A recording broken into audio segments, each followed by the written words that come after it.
Senhor presidente, o que me traz à tribuna nesta tarde é mais uma indignação que toda a nação sofre. Como já foi dito aqui, as medidas de ajustes econômico apresentadas pelo governo federal são, na verdade, mais um pacote, mas não um bom pacote. Um pacote de maldades contra o povo brasileiro que não tem nenhuma responsabilidade sobre os demandos, sobre a inabilidade administrativa do governo federal. Senhor presidente, também repito que vivemos uma crise fiscal, econômica e até orçamentária. Acredite que o governo foi capaz de ter essa criatividade, criar uma crise orçamentária. Vivemos também uma crise inflacionária, vivemos uma crise política, vivemos uma crise de crédito, de confiança. Vivemos, pior do que tudo isso, uma crise moral, uma crise pela falta de zelo, de responsabilidade da condução da coisa pública. Ontem, como já foi dito também, os ministros da Fazenda e do Planejamento vieram a público para explicar as medidas para equilibrar ou tentar equilibrar de novo a economia brasileira. Como o adiamento do reajuste do salário do funcionalismo de janeiro para agosto, mais uma maldade, a suspensão dos concursos públicos, a eliminação do abono de permanência, o corte de salários de servidores que recebem acima do teto, a redução de gastos com aluguéis, manutenção, passagens diárias, cortes no PAC, o governo vai tirar mais dinheiro do FGTS para bancar Minha Casa Minha Vida. Também quer o governo direcionar as emendas parlamentares, como disse aqui o senador Ataíde, obrigatórias para o programa. Na saúde também quer usar o dinheiro das emendas para cumprir gastos obrigatórios. Na agricultura vai cortar recursos para a garantia dos preços mínimos. Portanto, o que podemos observar nesse pacote de medidas para o corte de gasto, que o ministro Levi chamou de cortar na carne, representa apenas 39%, onde a maior parte do recurso, mais de 60%, virão mesmo da arrecadação de mais tributos, do aumento das receitas. Cerca de 42 bilhões graças à redução dos benefícios e o aumento de impostos, como a volta da famigerada CPMF, ou seja, 2/3 do pacote vem de expectativa de receita e apenas 1/3 de cortes de despesas. Sinceramente, senhor presidente, isso é inadmissível e se trata de mais uma perversidade. Como pode ser aceitável que o governo, que aí está, pede mais uma vez ao povo que pague essa conta? Somos um dos países com maior carga tributária do planeta. Quando se avalia a relação entre carga tributária e a qualidade dos serviços públicos, ficamos, neste estudo específico, na 30ª colocação, atrás de vizinhos países como o Uruguai, que se encontra na 11ª colocação, e atrás da Argentina, que se encontra na 19ª posição. Nessa proposta indigna, o governo defende o retorno da CPMF, o velho e malfadado imposto do cheque, como é conhecido popularmente. Só que agora incidindo sobre todas as operações bancárias, saque, transferência, em cada compra que todos nós faremos, terá a cobrança de 0,2%. Segundo o governo federal, o dinheiro será destinado para diminuir o déficit da Previdência.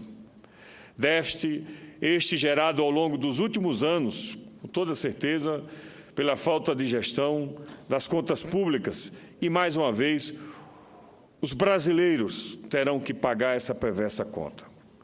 Entretanto, o absurdo não para por aí. O governo espera arrecadar só em 2016 32 bilhões com a CPMF e não pretende dividir nada com estados e municípios. Portanto, toda a arrecadação deverá ser proposta e ficar com o governo federal. Senador Eduardo Amorim, no momento adequado, queria pedir uma parte à Vossa Excelência. Pois não, senador Paim.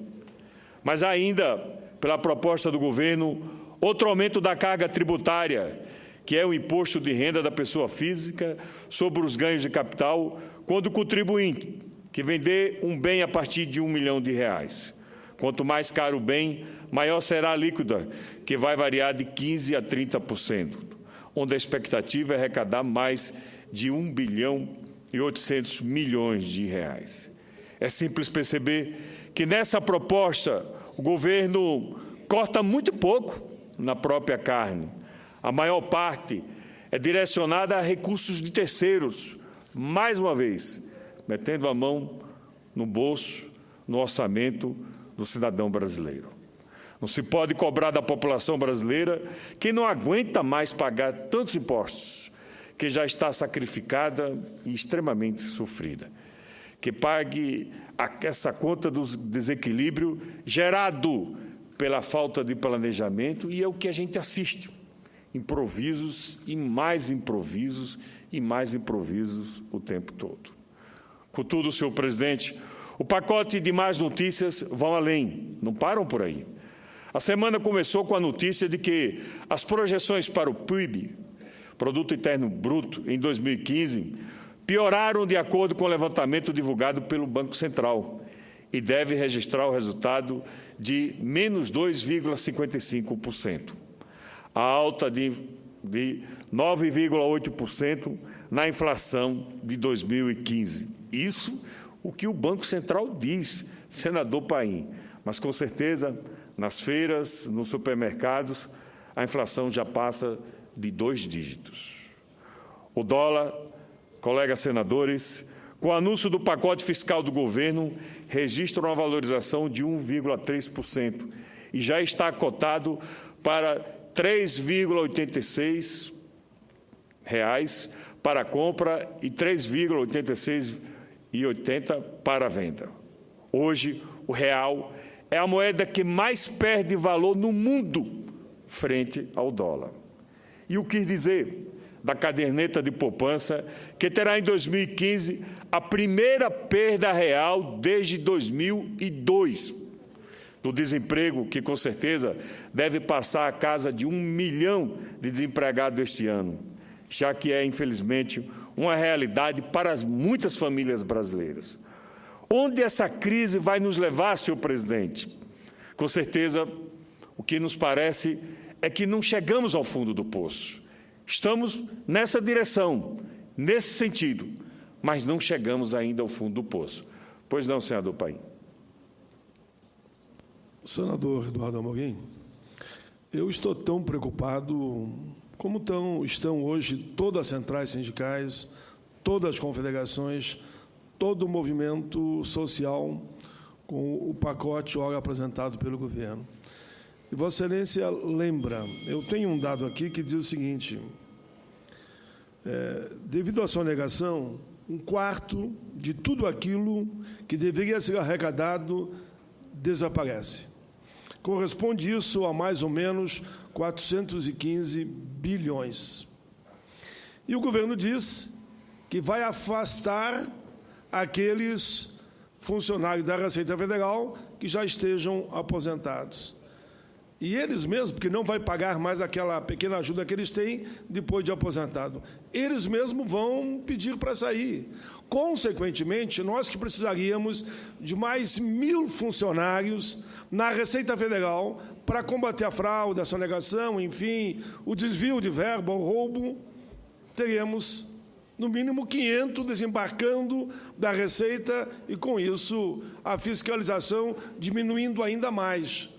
Então, não dá para entender, quando a palavra de ordem deveria ser aumentar a fiscalização. Os próprios sindicatos da Receita Federal nos dão um dado, se eles tivessem funcionários suficientes para fazer a devida fiscalização, daria para diminuir os impostos em até 28%. aí não dá, não casa, não fecha. E só para concluir, e não me digam que o regime geral da Previdência está falido e que é para lá que nós temos que ir aportar mais recursos. Não é verdade. Todos os anos a gente divulga aqui os dados da Anfip. O superávit, em média, é 50 bi, apesar da desonegação que houve. Então, o ministro Levi estava mal informado quando ele argumentou, dizendo que aumento do imposto via o CPMF seguia para o regime geral da Previdência. Não é. Lá tem superávit, apesar da desonegação que fizeram, totalmente equivocada, dos 20% que o empregador pagava sobre a folha e passou a pagar meio, 1,5%, e a ampla maioria passou a pagar 0%. E assim mesmo, se pegar o ano de 2014, nós vamos ver que o regime geral da Previdência deu um superávit de em torno de 50 bilhões de reais. Por isso, vamos ter que defender e debater com profundidade essa questão, para que, mais uma vez, quem pague a conta não seja o aposentado e o assalariado brasileiro.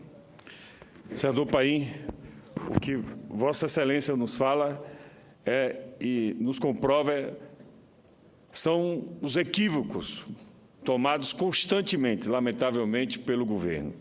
Estamos aqui para ajudar, para lutar por um Brasil melhor, mas é impressionante como o governo comete equívocos e vai pelo caminho mais fácil. Vai buscar sacrifício de quem não tem como tirar mais. Cortar do seu orçamento, que é o orçamento das famílias brasileiras, sobretudo dos mais pobres que estão ficando desempregados. O senhor nos traz comprovações dos equívocos, das medidas tomadas de forma errada por parte do governo, e eu mesmo ouvi do ministro Gabas que a previdência urbana ela não é deficitária.